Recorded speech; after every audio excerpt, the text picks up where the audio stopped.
యేసుక్రీస్తునందు మిక్కిలి ప్రియమైన సహోదరి సహోదరులారా, క్రీస్తు జయంతి సందేశము 11వ రోజు.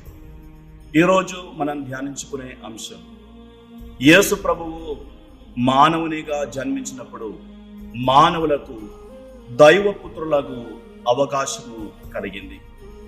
యోహాను సువార్త 1వ అధ్యాయం 12వ వాక్యంలో మనం ఇలా చదువుతున్నాం.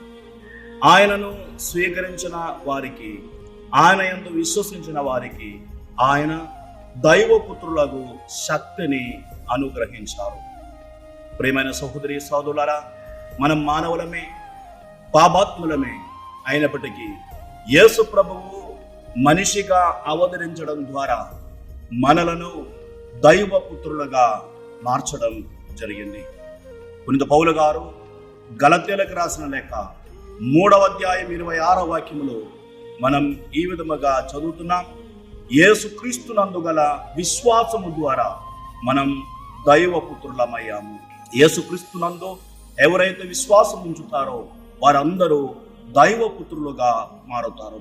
కావున దైవపుత్రుడైన యేసు ప్రభువు మనిషిగా అవతరించడం ద్వారా మానవులకు దైవపుత్రులయ్యే గొప్ప వరము లభించింది.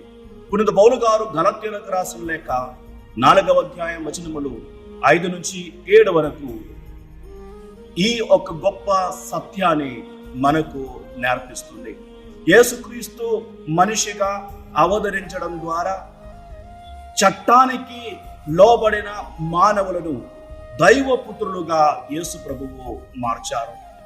ఈ రోజుల్లో మనమందరం కూడా ఈ యొక్క గొప్ప వరం కోసం ప్రార్థించాలి. క్రిస్మస్ సందర్భంగా మనం యేసు ప్రభువు మనిషిగా అవతరించారు అని ధ్యానించుకుంటే మాత్రం చాలదు, మనం కూడా దైవపుత్రులం కావాలి. ఈ యొక్క ఆశీర్వాదం కోసం మనం ప్రార్థిద్దాం. దేవుడు మనలందరినీ ధారాళంగా దీవించుగాక.